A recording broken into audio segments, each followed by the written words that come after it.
तो 2011 में थॉर लोगी को 1v1 फाइट में बीट कर चुका है। 2012 में हल्क ने लोगी को कूट के रख दिया था और एक अल्टरनेट टाइमलाइन में इवन ब्लैक विडो लोगी को बीट कर चुकी है।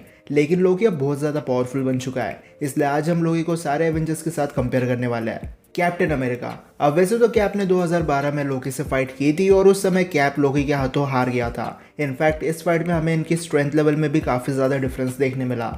कैप एक सुपर सोल्जर है, लेकिन फिर भी उसके पंचेस लोकी को हर्ट नहीं कर रहे थे, जिसका मतलब लोकी की ड्यूरेबिलिटी लेवल्स किसी भी सुपर सोल्जर से ज़्यादा बेटर है।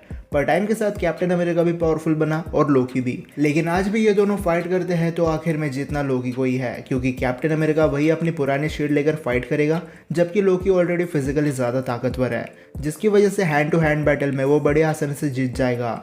और लोकी के पास एनर्जी ब्लास्ट और इल्यूजन जैसे एबिलिटीज है, जिसके सामने कैप्टन अमेरिका कुछ नहीं कर पाएगा। इसलिए लोकी बड़ी आसानी से कैप को बीट कर देगा। पर क्या हो अगर कैप म्यूनर लेकर फाइट करे? अब लोकी के लिए ये कोई नई बात नहीं है। उसने जब भी थॉर से फाइट की है, थॉर वह म्यूनर को यूज कर रहा था। इसलिए लोकी अपने इल्यूजन से कैप को ट्रिक कर सकता है और छुपकर स्टैप कर सकता है। इसलिए फर्क नहीं पड़ता कैप के पास म्यूनर है या नहीं है, आखिर में जीतना लोकी को ही है।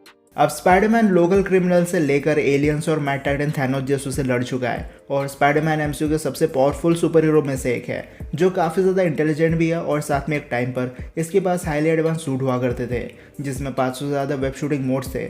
अब अगर लोकी स्पाइडरमैन के सामने आता है तो स्पाइडी के वेब्स ज़्यादा देर तक लोकी को नहीं रोक सकते। साथ में लोकी के पास मैजिक यूज़ करने का बहुत बड़ा एडवांटेज है और स्पाइडरमैन ने कभी मैजिक यूज़र से फाइट नहीं की है। डॉक्टर स्ट्रेंज से की है, लेकिन तब स्ट्रेंज बहुत ज़्यादा होल्ड बैक कर रहा था, पर लोकी होल्ड बैक नहीं करने वाला। लोकी एक गॉड ऑफ मिस्चिफ है, वो अपने मैजिक से स्पाइडरमैन को इजीली बीट कर सकता है या फिर उसे इमोशनली काफ़ी ज़्यादा डैमेज भी कर सकता है, जैसे आंट में या फिर एमजे का इल्यूजन बनाकर। इसलिए स्पाइडरमैन भी यहाँ पर हार जाएगा। Iron man. अब वैसे तो टोनी स्टार्क एक जीनियस है और 2012 में उसने लोकी से अच्छी फाइट की थी, पर अगर टोनी को प्रिपरेशन का टाइम मिले तो वो किसी को भी बीट कर सकता है। लेकिन लोकी के केस में ऐसा नहीं होने वाला। फर्क नहीं पड़ता आयरन मैन कौन से आर्मर को पहनकर फाइट करता है, लोकी के सामने सारे आर्मर्स बेकार है। लोकी अपने इल्यूजन से इतने सारे खुद के डुप्लीकेट्स बना देगा कि आयरन मैन के लिए बहुत मुश्किल हो जाएगा असली वाले लोकी को टारगेट करना। और अगर फ्राइडे की स्कैनिंग की वजह से डुप्लीकेशन ट्रिक फेल भी हो गई, तब भी लोकी अपने मैजिक और टेलीकिनेसिस यूज कर सकता है। लोकी ने अपने टेलीकिनेसिस से टेम्परल लूम को ही तोड़ दिया था, तो आयरन मैन के आर्मर को क्रश करना लोकी के लिए कोई बहुत बड़ी बात नहीं है। ऊपर से लोगों को पता है कि टोनी स्टार्क का सूट आर्क रिएक्टर पे काम करता है, इसलिए वो अपने मैजिक यूज करके आयरन मैन का आर्क रिएक्टर उससे अलग कर सकता है। ओवरऑल देखे तो अभी के लिए आयरन मैन का जीतना इम्पॉसिबल है। Doctor strange. लास्ट टाइम जब लोकी डॉक्टर स्ट्रेंज से मिला था, तब स्ट्रेंज ने उसे आधे घंटे के लिए एक डायमेंशन में कैद कर दिया था। पर अगर आज लोकी डॉक्टर स्ट्रेंज से फाइट करता है तो हो सकता है कि स्ट्रेंज अपने एडवांस मैजिक स्पेल से लोकी को कुछ देर के लिए बराबरी की टक्कर दे और साथ में स्ट्रेंज फिर से लोकी को किसी डायमेंशन में कैद कर सकता है। पर लोकी टाइम स्लिप कर सकता है, इसलिए लोकी पहले ही पता कर लेगा कि स्ट्रेंज कौन से स्पेल यूज करने वाला है।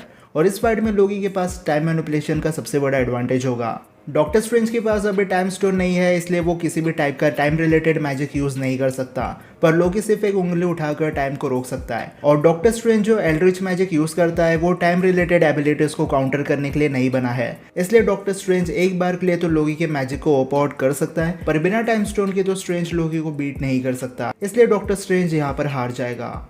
हल्क। अब लास्ट टाइम जब हल्क के सामने लोकी आया था, तब हल्क ने बहुत बुरी तरीके से हमारे गॉड ऑफ मिस्chiफ को कूट दिया था। अब हल्क को बीट करने के लिए काफ़ी पावरफुल वेपन चाहिए, क्योंकि हल्क की स्किन को कट करना कोई आसान काम नहीं है। ऊपर से हल्क की स्ट्रेंथ लेवल भी बहुत अच्छी है। पर अब लोकी के पास काफ़ी पावरफुल वेपन्स है, जैसे कुछ एसगार्डियन वेपन्स और casket of ancient winters. Loki Hulk को सीधा बर्फ में जमा सकता है और हमें यह नहीं भूलना चाहिए कि लोकी अब टाइम को भी रोक सकता है। हल्क के सामने आते ही लोकी टाइम को रोक देगा। ऐसा करने से हल्क एक जगह पर रुक जाएगा। इसके बाद लोकी दुनिया भर के तरीके यूज कर सकता है हल्क को बीट करने के लिए। टाइम मैनिपुलेशन की वजह से हल्क यहाँ पर कुछ भी नहीं कर सकता, इसलिए लोकी हल्क को भी आराम से बीट कर सकता है।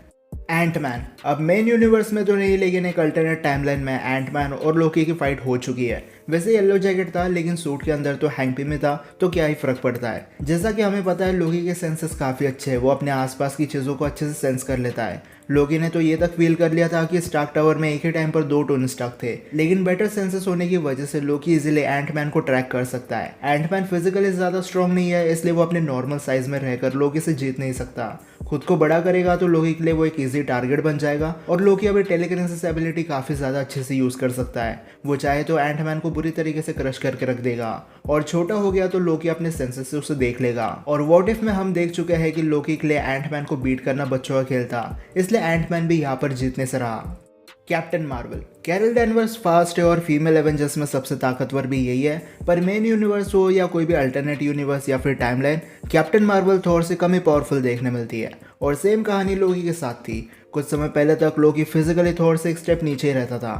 फिर भी अगर गॉड ऑफ मिसचिफ इस ऑरा को झेल सकता है तो कैप्टन मार्वल के फोटोन ब्लास्ट को भी वो बड़े आसानी से सर्वाइव कर जाएगा। वैसे लोकी खुद को टेलीपोर्ट कर सकता है, इसलिए कैप्टन मार्वल के लिए ऑलमोस्ट इम्पॉसिबल हो जाएगा ये पता लगाना कि लोकी आखिर कहाँ पर प्रकट होगा।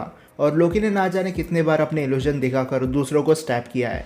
सेम काम वो कैरल डैनवर्स के साथ कर सकता है। ऊपर से लोकी को माइंड गेम्स खेलना आता है, इसलिए वो कैरल को उसके पास्ट मेमोरीज और मिस्टेक को याद दिलाकर उसे इमोशनली बहुत ज़्यादा कमज़ोर बना सकता है। लेकिन ऐसा करने से हो सकता है कैप्टन मार्वल और भड़क जाए और लोकी पर ज़्यादा एग्रेसिव तरीके से अटैक करना शुरू कर दे। लेकिन अगेन लोकी एक गॉड ऑफ मिस्चिफ है, वो अपने एसगार्डियन मैजिक और किसी एलियन वेपन से कैप्टन मार्वल को आराम से बीट कर सकता है। थॉर। अब हमने ना जाने कितने बार लोकी को थॉर को बीट करते हुए देखा है, क्योंकि लोकी फिजिकली थॉर जितना स्ट्रांग नहीं था, पर थॉर भी मैजिक को काउंटर नहीं कर पाता है। लोकी ने कई बार थॉर को ट्रिक करके डायरेक्टली या फिर इनडायरेक्टली बीट किया है। अब अगर ये दोनों हैंड टू हैंड बैटल करेंगे तो ऑफकोर्स थॉर लोकी को बीट कर देगा, क्योंकि थॉर स्ट्रेंथ वाइज लोकी से ज़्यादा सुपीरियर है। लेकिन जब ये दोनों अपनी पावर्स को यूज़ करना शुरू कर देंगे तब थॉर लोकी के मैजिक को काउंटर नहीं कर पाएगा, क्योंकि मैजिक ही मैजिक को कट करता है। और अभी तो लोकी टाइम स्लिपिंग कर सकता है, इसलिए फर्क नहीं पड़ता थॉर कितनी बार लोकी को बीट करता है, गॉड ऑफ स्टोरीज फिर से वापस आ जाएगा। इसलिए थॉर अभी काफ़ी ज़्यादा पावरफुल बन चुका है, लेकिन इतना भी नहीं कि गॉड ऑफ मल्टीवर्स को बीट कर सके। आज की डेट में थॉर से ज़्यादा पावरफुल लोकी बन चुका है, इसलिए लोकी को बीट करना ऑलमोस्ट इम्पॉसिबल है, कम से कम थॉर के लिए।